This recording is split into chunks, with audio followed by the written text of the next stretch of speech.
കൃഷ്ണായ വാസുദേവായ ഹരയേ പരമാത്മനി പ്രണതക്ലേശനാശായ ഗോവിന്ദായ നമോ നമഃ. രാമായ രാമഭദ്രായ രാമചന്ദ്രായ വേധസേ രഘുനാഥായ നാഥായ സീതായ പതയേ നമഃ. ശ്രീ സീതാലക്ഷ്മണ ഭരതശത്രുഘ്ന ഹനുമൽ സമേത ശ്രീരാമചന്ദ്രസ്വാമിനേ നമഃ.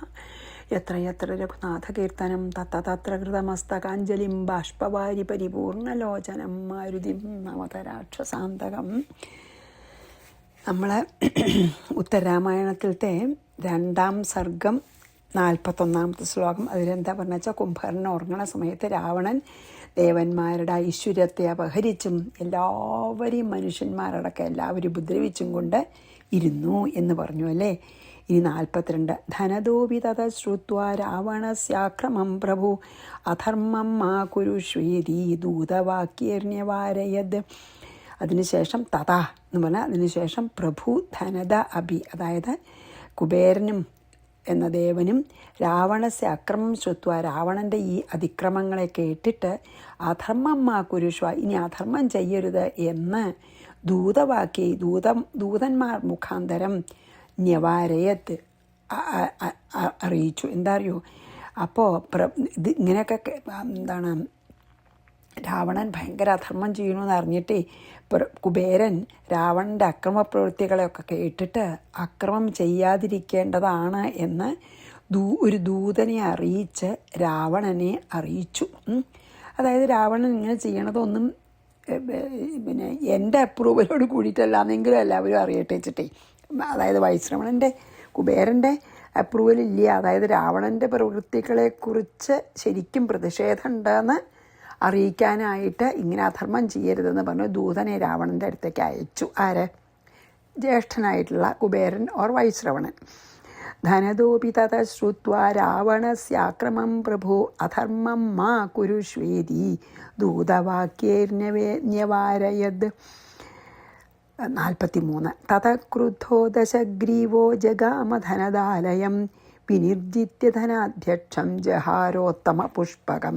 ആവു, അല്ലെങ്കിൽ തന്നെ അഹങ്കാരിയല്ലേ. അപ്പോൾ തത ക്രുദ്ധ, ഇങ്ങനെ ദശഗ്രീവ, അതായത് ഇങ്ങനെ ഏട്ടൻ ഉപദേശിച്ചപ്പോൾ, ദൂതൻ മുഖാന്തരം ഉപദേശിച്ചപ്പോൾ ക്രോധം കൊണ്ട് ജ്വലിച്ച രാവണൻ ധനദാലയം, അതായത് കുബേന്ദ്രൻ്റെ ഭവനത്തെ, അതായത് അളകാപുരിയെ, അളകാപുരിയിലേക്ക് പോയി. എന്നിട്ട് എത്തിയവിടെ പോയിട്ട് ധനാധ്യക്ഷം, അതായത് ധനാധിപനെ കുബേരനെ വിനിർജിത്യ, ജയിച്ചിട്ട് വേഗം ആക്രമിച്ച് ജപിച്ചു. ആരാലും തോൽപ്പിക്കപ്പെടാൻ പറ്റില്ല എന്നുള്ള വരല്ലേ ഇപ്പോൾ ഉള്ളത്.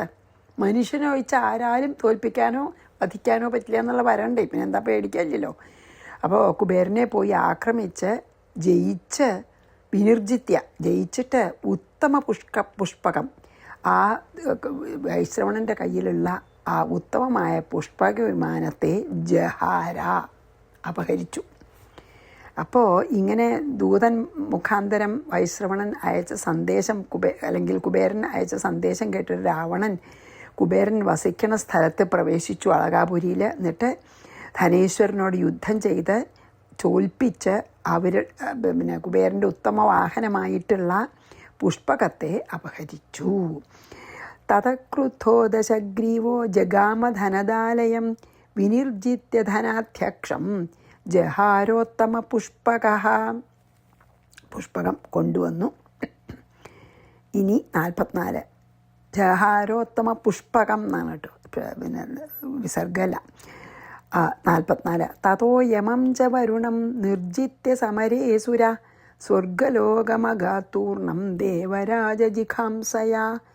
തഥ, അതിനുശേഷം യമം വരുണം, യമനെയും വരുണനെയും സമരെ നിർജിത്യ, യുദ്ധത്തിൽ ജയിച്ചിട്ട് ദേവരാജ ജിഖാംസയ, ദേവേന്ദ്രനെ പിന്നെ നിഗ്രഹിക്കാനുള്ള ആഗ്രഹത്തോടു കൂടി അസുരഹ, ഈ അസുരൻ ചാൽ രാവണൻ, തൂർണം വേഗം സ്വർഗലോകം അഗാത്. എന്തൊരഹങ്കാരമാണ് നോക്കൂ. അതിനുശേഷം യമനെയും വരുണനെയും ജയിച്ചു, അതായത് കുബേരനെ ജയിച്ചതിന് ശേഷം. എന്നിട്ട് രാവണൻ ദേവേന്ദ്രനെ ജയിക്കാനും കൊല്ലാനുള്ള ആഗ്രഹത്തോടു കൂടിയിട്ട് സ്വർഗലോകത്തിൽ എത്തി. അതായത് ഈ പിന്നെന്താണ് സ്വർഗത്തിന് താഴെയുള്ള ലോകത്താത്രേ യമലോകവും വരുണലോകവും. അപ്പോൾ അതൊക്കെ എന്താണ് അത് അവർ രണ്ടാളെയും കീഴടക്കിയിട്ട് അതിൻ്റെ മുകളിലേക്ക് പോവുകയാണ്. ഇനി തതോ യമം ച വരുണം നിർജിത്യ സമരേ സുരാ സ്വർഗലോകമഗാത് തൂർണം ദേവരാജജിഖാംസയാ. പിന്നെ തതോ ഭവൻ മഹദ്യുദ്ധമിന്ദ്രേണ സഹദൈവതൈ തതോ രാവണമഭ്യേത്യ ബബന്ധ ത്രിദശേശ്വര തഥാ ഇന്ദ്രേണ സഹ ദൈവതൈ. അതിനുശേഷം ഇന്ദ്രനോട് കൂടിയ ദേവന്മാർ, ബാക്കി ദേവന്മാരൊക്കെ വായു, പിന്നെ മിത്രൻ, എല്ലാവരും ഉണ്ടല്ലോ. മഹദ്യുദ്ധം, മഹത്തായ യുദ്ധം അഭവത് ഉണ്ടായി. സൂര്യൻ, ചന്ദ്രൻ അവരൊക്കെ ഉണ്ടാവും ദേവന്മാർ. അപ്പോൾ ഇന്ദ്രനോടും ബാക്കി ദേവന്മാരോടും കൂടി മഹത്തായ യുദ്ധം ഉണ്ടായി. തതഹ ത്രിജശേശ്വര. അപ്പോൾ ദേവേന്ദ്രൻ രാവണം അഭ്യത്യ, രാവണനെ അഭിയാനം ചെയ്തിട്ട് ബന്ധിച്ചു. എന്താ അറിയോ, സ്വർഗലോകത്തേക്ക് പ്രവേശിച്ചിട്ട് രാവണൻ ഇന്ദ്രനോടും മറ്റുള്ള ദേവന്മാരോടും ഭയങ്കരമായിട്ടുള്ള യുദ്ധം നടത്തി. പക്ഷെ ആ യുദ്ധത്തിൽ ദേവേന്ദ്രൻ നേരിട്ട് വന്ന് രാവണനെ ബന്ധിച്ചു, രാവണനെ കെട്ടി, രാവണനെ ഒന്ന് കീഴടക്കി ഇന്ദ്രൻ കേട്ടോ. തതോ ഭവൻ മഹദ്യുദ്ധമിന്ദ്രേണ സഹദൈവതൈ തതോ രാവണമഭ്യേത്യ ബബന്ധത്തിദശേശ്വര. 46 47. തച്ഛ്രുത്വാ സഹസാഗത്യാ മേഘനാദ പ്രതാപവാൻ കൃത്വാ ഘോരം മഹദ്യുദ്ധം ജിത്വാ ത്രിദശ പുങ്കവാൻ ഇന്ദ്രം ഗൃഹീത്വാ ബദ്ധ്വാസൗ മേഘനാദോ മഹാബല മോചയിത്വാതു പിതരം ഗൃഹീത്വേന്ദ്രം യയൗ പുരം. അപ്പോഴാണ് ഇനിയിപ്പോൾ ഇന്ദ്രജിത്ത് വരിക, അല്ലെങ്കിൽ മേഘനാഥനെ ഇപ്പോൾ പേരുള്ളൂ കേട്ടോ. ഇന്ദ്രനെ ജയിക്കുമ്പോഴാണ് ഇന്ദ്രജിത്ത് എന്നുള്ള പേരുണ്ടാവുന്നത്. അപ്പോൾ പ്രതാപവാൻ മേഘനാഥ, പരാക്രമിയായിട്ടുള്ള മേഘനാഥൻ തത് ശ്രുത്വ, അച്ഛനെ ഇങ്ങനെ ബന്ധിച്ചു എന്ന് കേട്ടിട്ട്, രാവണനെ ബന്ധിച്ചു കേട്ടിട്ട് സഹസ ആഗത്യ, പെട്ടെന്ന് അവിടെ വന്ന് ഘോരം മഹദ്യുദ്ധം കൃത്ത, അതിഭയങ്കരമായിട്ടുള്ള മഹായുദ്ധം ചെയ്തിട്ട് ത്രിദശ പുങ്കവാൻ ജിത്വ, അതായത് ദേവശ്രേഷ്ഠന്മാരെ ജയിച്ചിട്ട് മഹാബല അസൗ മേഘനാഥ, മഹാബലവാനായിട്ടുള്ള ഈ മേഘനാഥൻ ഇന്ദ്രം ഗൃഹീത്വ ബദ്ധ്വ, ഇന്ദ്രനെ പിടിച്ച് കെട്ടി, പിതരം മോചയിത്വ, തൻ്റെ അച്ഛനെ മോചിപ്പിച്ചിട്ട്, ഇന്ദ്രം ഗൃഹീത്വ, ഇന്ദ്രനെ എടുത്ത് പുരം യയോ, പുരത്തെ യാനം ചെയ്തു. എന്താ അറിയോ, എന്താ പ്രതാപശാലിയാണ് ഈ പിന്നെ രാവണൻ്റെ മകൻ മേഘനാഥൻ. മഹാപ്രതാപശാലിയായിട്ടുള്ള ഈ മേഘനാഥൻ ദേവേന്ദ്രൻ രാവണനെ ബന്ധിച്ചു എന്നതറിഞ്ഞിട്ട് ദേവലോകത്തിലേക്ക് വന്ന് അതിഭയങ്കരമായ യുദ്ധം ചെയ്ത് ദേവശ്രേഷ്ഠന്മാരെയെല്ലാം ജയിച്ച് ഈ മഹാബലവാനായിട്ടുള്ള മേഘനാഥൻ ഇന്ദ്രനെ പിടിച്ച് കെട്ടി, എന്നിട്ട് രാവണനെ ബന്ധനത്തിൽ നിന്ന് മോചിപ്പിച്ചു. എന്നിട്ട് ഇന്ദ്രനെയും പിടിച്ചു കെട്ടിയ ഇന്ദ്രനെയും കൊണ്ട് ലങ്കയിലേക്ക് പോയി. തച്ഛ്രുത്വാ സഹസാഗത്യ മേഘനാഥ പ്രതാപവാൻ കൃത്വാ ഘോരം മഹദ്യുദ്ധം ജിത്വാ ത്രിദിശ പുങ്കവാൻ ഇന്ദ്രം ഗൃഹീത്വാ ബദ്ധ്വാസൗ മേഘനാഥോ മഹാബല മോചയിത്വാതു പിതരം ഗൃഹീത്വേന്ദ്രം യയൗ പുരം. 48. ബ്രഹ്മാതു മോചയാമാസ ദേവേന്ദ്രം മേഘനാദത ദത്വാ വരാൻ ബഹുംസ്തസ്മൈ ബ്രഹ്മാ സ്വഭവനം യയൗ. ബ്രഹ്മാവാകട്ടെ ഇന്ദ്രനെ മേഘനാദത, മേഘനാഥനിൽ നിന്ന് മോചയാമാസ, മോചിപ്പിച്ചു, തസ്മൈ, അവനായിട്ട്, ബഹൂൻ വരാൻ ദത്വ, പല വരങ്ങളെയും ദാനം ചെയ്തിട്ട്, ബ്രഹ്മാവ് സ്വഭവനം യയൗ, ബ്രഹ്മലോകത്തിലേക്ക് പോയിന്ന്. ബ്രഹ്മാവ് മേഘനാഥൻ്റെ കയ്യിൽ നിന്ന് ഇന്ദ്രനെ മോചിപ്പിച്ചിട്ട്, അത് മോചിപ്പിക്കാനായിട്ട് കുറേ കൈക്കൂലി കൊടുക്കേണ്ടി വന്നു ബ്രഹ്മാവിന്. ബ്രഹ്മാവ് മേഘനാഥൻ ഇന്ദ്രനെ മോചിപ്പിച്ചിട്ട് മേഘനാഥന് അനേകം വരങ്ങൾ കൈക്കൂലിയായിട്ട് കൊടുത്ത് ബ്രഹ്മാവ് ബ്രഹ്മലോകത്തിലേക്ക് തന്നെ പോയി. അങ്ങനെ ഇന്ദ്രനെ ജയിച്ചത് കൊണ്ടാണ് മേഘനാഥന് ഇന്ദ്രജിത്ത് എന്നുള്ള പേര് വന്നത്. ബ്രഹ്മാതു മോചയാമാസ ദേവേന്ദ്രം മേഘനാദത ദത്വാ വരാൻ ബഹൂംസ്തസ്മൈ ബ്രഹ്മാ സ്വഭവനം യയൗ. രാവണോ വിജയീ ലോകാൻ സർവാൻ ജിത്വാ ക്രമേണ തു കൈലാസം തോലയാമാസ ബാഹുഭിഃ പരിഖോപമൈഃ. വിജയി രാവണ, വളരെ വിജയിയായിട്ടുള്ള രാവണൻ, കാരണം ഇന്ദ്രനെയും കൂടി തോൽപ്പിച്ചുള്ളൂ അപ്പോൾ മകൻ. അപ്പോൾ ആ വിജയിയായിട്ടുള്ള രാവണൻ സർവാൻ ലോകാൻ, എല്ലാ ലോകങ്ങളെ ക്രമേണ ജിത്വ, ജയിച്ച് എല്ലാ ലോകങ്ങളെയും ജയിച്ചിട്ട് പരിഖോപമൈഹി ബാഹുഭി, അതായത് പരിഹത്തിന് തുല്യങ്ങളായ ഇരുമ്പ് കൊണ്ടുള്ള പരിഹം ഒരു ആയുധമാണ്, ഇരുമ്പ് കൊണ്ടുള്ള ഒരു ആയുധത്തിന് തുല്യങ്ങളായ തൻ്റെ കൈകൾ കൊണ്ട് കൈലാസപർവ്വതത്തെ തോലയാമാസ, അമ്മാനാടിന്ന് നമ്മളെ എടുത്ത് പൊക്കി അമ്മാനാടിന്ന്. ഈ വളരെയധികം ജയം കൊണ്ട് അഹങ്കാരിയായിട്ടുള്ള ഈ രാവണൻ ക്രമത്തിൽ സകല ലോകങ്ങളെയും ജയിച്ച് അവസാനം ഇരുമ്പ് കൊണ്ടുള്ള ഒരായുധം പോലെ, പരിഖം എന്ന് പറഞ്ഞൊരു ആയുധമുണ്ട്, വളരെ ബലമുള്ളതാണ്. ഇരുമ്പ് കൊണ്ടുള്ള പരിഖം എന്നുള്ള ആയുധം പോലെ ബലമുള്ള സ്വന്തം കൈകൾ കൊണ്ട് കൈലാസപർവ്വതത്തിനെ പുഴക്കിയെടുത്ത് അമ്മാനമാടിയെന്ന്. ഇങ്ങനെ എടുത്തുയർത്തിയിട്ട് ഇങ്ങനെ അങ്ങോട്ടും കൂടെ ആട്ടാൻ തുടങ്ങി.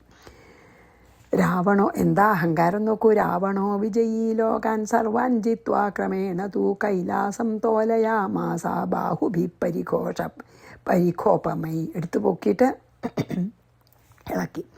തത്ര നന്ദീശ്വരേണൈവം ശബ്ദോയം രാവണേശ്വര വാനരൈർമാനുഷൈശ്ചൈവ നാശം ഗച്ഛേതി കോപിന.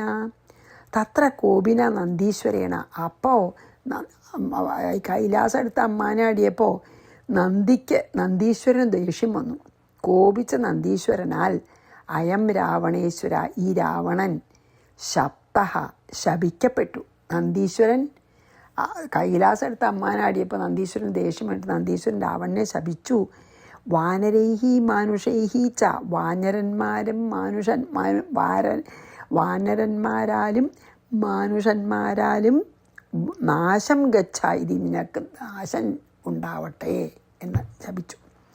അപ്പോൾ കൈലാസത്തിൽ വെച്ച് രാവണൻ്റെ നേരെ ദേഷ്യം വന്നിട്ട് നന്ദികേശ്വരൻ്റെ ശാപാണ് എന്ത്, നീ വാനരന്മാരാലും മനുഷ്യന്മാരാലും നീ നശിക്കട്ടെ, അല്ലെങ്കിൽ അവർ മൂലം നിനക്ക് നാശമുണ്ടാവട്ടെ. തത്ര നന്ദീശ്വരേണൈവം ശബ്ദോയം രാവണേശ്വര വാനരൈർമാനുഷൈശ്ചൈവ നാശം ഗച്ഛേതി കോപിനാം. ശബ്ദോപ്യഗണയൻ വാക്യം യയൗ ഹൈഹയപത്തനം തേന ബദ്ധോ ദശഗ്രീവാ പുലസ്തേന വിമോചിത. ശബ്ദ, അതായത് നന്ദികേശ്വരൻ്റെ ശാപം കേട്ടിട്ട് പോലും, അത് ശപിച്ചിട്ട് പോലും വാക്യം അഗണയൻ, ആ ശാപവാക്യങ്ങളെ വെറുതെ അവഗണിച്ചുകൊണ്ട് ഹൈഹയപത്തനം, ഹൈഹയ രാജധാനിയെ യയോ ദാനം ചെയ്തു. അതായത് നന്ദികേശ്വരൻ്റെ വാക്കിനെ വില വയ്ക്കാതെ നേരെ കാർത്തവീര്യാർജുനൻ്റെ രാജധാനിയിലേക്ക് പോയി. തേന ബദ്ധ ദശഗ്രീവ, എന്നിട്ട് കാർത്തവീര്യാർജുനൻ തോൽപ്പിച്ചു രാവണനെ, എന്നിട്ട് കെട്ടി ബന്ധിക്കപ്പെട്ടു ദശഗ്രീവൻ. പുലസ്ത്യനാൽ വിമോചിക്കപ്പെട്ടു. അതായത് മുത്തശ്ശനാണ് പുലസ്ത്യൻ, വിശ്രവസിൻ്റെ അച്ഛൻ. നന്ദീശ്വരൻ ചെയ്ത ശാപത്തിനെ നിസ്സാരമായിട്ട് അങ്ങോട്ട് തള്ളിക്കളഞ്ഞിട്ട് രാവണൻ 1000 കൈകളുള്ള നമ്മുടെ കാർത്തവീര്യാർജുനൻ, ഹേ രാജാവ് കാർത്തവീര്യാർജുനൻ്റെ നഗരത്തിലേക്ക് പോയി. അവിടെ ചെന്നപ്പോൾ കാർത്തവീര്യാർജുനാൽ രാവണൻ തോൽപ്പിക്കപ്പെട്ട് ബന്ധിക്കപ്പെട്ടു. പിന്നെ കാർത്തവീര്യാർജുനൻ്റെ ബന്ധനത്തിൽ നിന്ന് ആരാണ് രക്ഷിച്ചത്? പുലസ്ത്യ മഹർഷി മോചിപ്പിച്ചു. പുലസ്ത്യ മഹർഷി പറഞ്ഞപ്പോൾ കേട്ടു, കാർത്തവീര്യാർജുനൻ വിട്ടു. ആരെ? രാവണനെ. ഇനി നമുക്ക് ശബ്ദോപ്യഗണയൻ വാക്യം യയൗ ഹൈഹയപത്തനം തേന ബദ്ധോ ദശഗ്രീവ പുലസ്തേന വിമോചിതഃ. ഇനി 52. തതോദിബലമാസാദ്യ ജിഘാംസുർഹരിപുങ്കവം ധൃതസ്തേനൈവ കക്ഷേണ ബാലിനാ ദശകന്ധര. തഥ അതിബലം, പിന്നീട് അതിബലവാനായ ഹരിപുങ്കവ വാനരാധിപനെ ജിഘാംസു ആസാദ്യ കൊല്ലാൻ ഇച്ഛിക്കുന്നവനായി ദശകന്ധര രാവണൻ തേന ബാലിന ഏവ, ആ ബാലിയാൽ തന്നെ കക്ഷേണാധൃത, കക്ഷത്ത് വെച്ചു.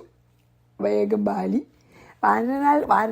വാനരന്മാരാലും മനുഷ്യന്മാരാലും നശിക്കപ്പെടുന്നല്ലേ പറഞ്ഞ. അപ്പോൾ ബാലി വലിയ ബലവാനാണെന്ന് കേട്ടിട്ടുണ്ട്. അപ്പോൾ അതിനുശേഷം കാർത്തവീര്യാർജുനൻ്റെ ബന്ധനത്തിൽ നിന്ന് പുലസ്ത്യ മഹർഷി മോചിപ്പിച്ചതിന് ശേഷം അതിബലവാനായിട്ടുള്ള ബാലിയെ കൊല്ലാനായിട്ട് അവിടേക്ക് പോയി, കിഷ്കിന്ധയിലേക്ക്.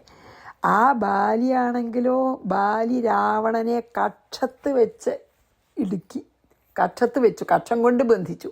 അവനവൻ്റെ കൈകൊണ്ട് വാരിയെടുത്ത് കക്ഷത്ത് വെച്ചു. ആരെ?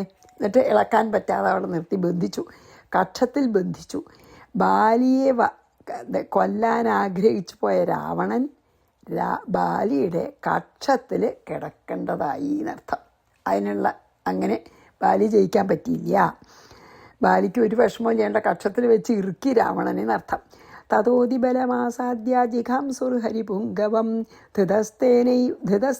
ധൃതസ്തേനൈവ കക്ഷേണ ബാലിന ദശകന്ധര ഭ്രാമയിത്വാതു ചതുര സമുദ്രാൻ രാവണം ഹരി വിസർജയാമാസ തതസ്തേന സഖ്യം ചകാരസ. ഹരി അപ്പം ഈ ബാലിയായിട്ട് രാവണനെ ചതുര സമുദ്രാൻ ഭ്രാമയിത്വ 4 സമുദ്രങ്ങളെ ചുറ്റി തിരിയിച്ചിട്ട് വിസർജയാമാസ വിട്ടയച്ചു. നല്ലോണം വട്ടം ചുറ്റിയിട്ട് വിട്ടയച്ചു. അപ്പോഴോ തഥാസഹ തേന സഖ്യം, അത് കഴിഞ്ഞിട്ട് പിന്നെ ബാലിയായിട്ട് സഖ്യം ചെയ്തു. അതായത് ബാലി രാവണനെ 4 സമുദ്രത്തിലും ചുറ്റി തിരിയിച്ചു. ശരിക്കും ഒരു പാഠം പഠിപ്പിച്ചു രാവണനെ 4 സമുദ്രത്തിലും ചുറ്റി തിരിയിച്ച ശേഷം നഞ്ഞി പൊക്കോ പറഞ്ഞു. രാവണൻ അപ്പം മനസ്സിലായി ബാലിയെ ജയിക്കാൻ പറ്റില്ല, ബാലിയെ മിത്രമാക്കാനേ പറ്റുള്ളൂ തീർച്ചയാക്കി. എന്നിട്ട് ബാലിയായിട്ട് സഖ്യം ചെയ്ത് മിത്രമായി തീർന്നു. ഭ്രാമയിത്വാതു ചതുര സമുദ്രാൻ രാവണം ഹരി വിസർജയാമാസ തതസ്തേന സഖ്യം ചകാര സഹ. ഇനി 54. രാവണ പരമപ്രീത ഏവം ലോകാൻ മഹാബല ചകാര സ്വവശേ രാമ ബുഭുജേ സ്വയമേവ താൻ. ഏവം മഹാബല പരമപ്രീത രാവണ, ഇപ്രകാരം മഹാബലവാനും വളരെ സന്തോഷവുമുള്ള രാവണൻ എന്താ എല്ലാവരും ജയിച്ചു, ബാലി ഫ്രണ്ടായി. രാമ, ഹേ രാമ, ലോകങ്ങളെ സ്വവശേ ചകാര, ലോകങ്ങളെ മുഴുവൻ സ്വന്തം വശത്തിലാക്കി. സ്വയം ഏവ, അവൻ തന്നെ, താൻ ഭുഭുജെ, അവയെ ഭുജിച്ചു എന്ന് പറഞ്ഞാൽ എന്താ അർത്ഥം വെച്ചാൽ, ഹേ രാമ, ഇപ്രകാരം മഹാബലവാനായിട്ടുള്ള രാവണൻ ലോകത്തിനെ മുഴുവൻ തൻ്റെ കീഴിലാക്കി സന്തോഷവാനായിട്ട് 3 ലോകങ്ങളിലുമുള്ള സുഖഭോഗങ്ങളെ മുഴുവൻ അനുഭവിച്ചു എന്നാണ് പറയുന്നത്. വെച്ചാൽ വെറും ഭോഗിയായിട്ടിരുന്നു, എല്ലാവരെയും തൻ്റെ വശത്താക്കിയിട്ട്. രാവണ പരമപ്രീത ഏവം ലോകാൻ മഹാബല ചകാര സ്വവശേ, സ്വന്തം വശത്താക്കിയിട്ട് രാമ ഭുഭുജേ സ്വയമേവ താൻ, ഈ സുഖഭോഗങ്ങളെയൊക്കെ തന്നെ അനുഭവിച്ചു. ഏവം പ്രഭാവോ രാജേന്ദ്ര ദശഗ്രീവ സഹേന്ദ്രജിത് ത്വയാ വിനിഹത സംഘേ രാവണോ ലോകരാവണ. ഹേ രാജേന്ദ്ര, ഹേ രാജാധിരാജ, ഏവം പ്രഭാവ, ഇപ്രകാരം പ്രഭാവത്തോടു കൂടിയവനും, സഹ ഇന്ദ്രജിത്തിനോടുകൂടിയവനും ആയ ലോകരാവണ, ലോകങ്ങളെ മുഴുവൻ കരയിക്കുന്നവൻ, ലോകരാവണൻ എന്ന് പറഞ്ഞാൽ ലോകങ്ങളെ കരയിക്കുന്നവനും, ദശഗ്രീവ 10 തലകളോടുകൂടിയുമായ രാവണൻ സംഖ്യ യുദ്ധത്തിൽ ത്വയാ വിനിഹത, അങ്ങയാൽ നിഗ്രഹിക്കപ്പെട്ടു. ഇങ്ങനെയുള്ള രാവണനെയാണ് ശ്രീരാമൻ നിഷ്പ്രയാസം നിഗ്രഹിച്ചതല്ലേ. ഹേ രാജാധിരാജാവേ, ഇപ്രകാരം പരാക്രമശാലിയും അല്ലേ, ഇന്ദ്രജിത്തിനോട് ചേർന്നവനും, സഹ ഇന്ദ്രജിത്ത്, സകല ലോകങ്ങളെയും ഉപദ്രവിച്ച് കരയിക്കുന്നവനുമായ രാവണനെ അങ്ങ് യുദ്ധത്തിൽ സംഹരിച്ചുവല്ലോ. ഏവം പ്രഭാവോ രാജേന്ദ്ര ദശഗ്രീവ സഹേന്ദ്രജിത് ത്വയാ വിനിഹത സംഖ്യേ രാവണോ ലോകരാവണ മേഘനാദശ്ച നിഹതോ ലക്ഷ്മണേന മഹാത്മന കുംഭകർണശ്ച നിഹതസ്ത്വയാ പർവ്വതസന്നിഭ. മഹാത്മന ലക്ഷ്മണനാണ്, മഹാത്മാവായ ലക്ഷ്മണനാൽ ആര് കൊല്ലപ്പെട്ടു? മേഘനാഥ ച, ഇന്ദ്രജിത്തും മേഘനാഥനും നിഗ്രഹിക്കപ്പെട്ടു. പർവ്വതസന്നിഭ കുംഭകർണ ച, പർവ്വതത്തിന് തുല്യനായ കുംഭകർണനെ ത്വയാ നിഹത, അങ്ങയാൽ നിഗ്രഹിക്കപ്പെട്ടു. കുംഭകർണൻ അങ്ങയാലും നിഗ്രഹിക്കപ്പെട്ടു. അതായത് മഹാത്മാവായിട്ടുള്ള ലക്ഷ്മണൻ ഇന്ദ്രജിത്തിനെയും അല്ലെങ്കിൽ മേഘനാഥനെയും നിന്തുരുവടി, അതായത് ഭഗവാൻ തന്നെ പർവ്വതതുല്യനായ കുംഭകർണനെയും സംഹരിച്ചു. അതായത്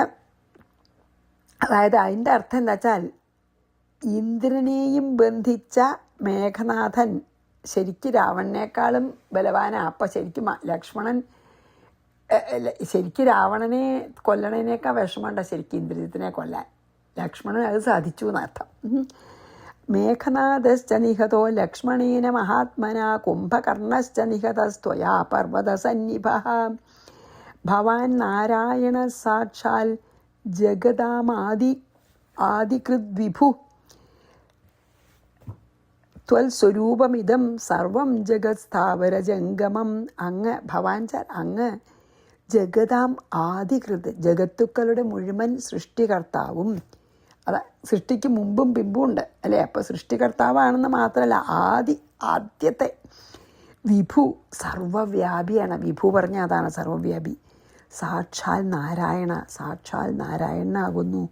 സ്ഥാവരജംഗമം, അതായത് ചലിക്കുന്നതും ചലിക്കാത്തതും സഞ്ചരിക്കുന്നതും സഞ്ചരിക്കാത്തതുമായ ഇതം സർവം ജഗത്, ഈ സമസ്ത ലോകവും ത്വൽസ്വരൂപം, അങ്ങയുടെ രൂപം തന്നെയാണ്. എന്താ പറയുക വെച്ചാൽ, സർവജ്ഞനും പരമേശ്വരനുമായ ശ്രീരാമൻ്റെ മുമ്പിൽ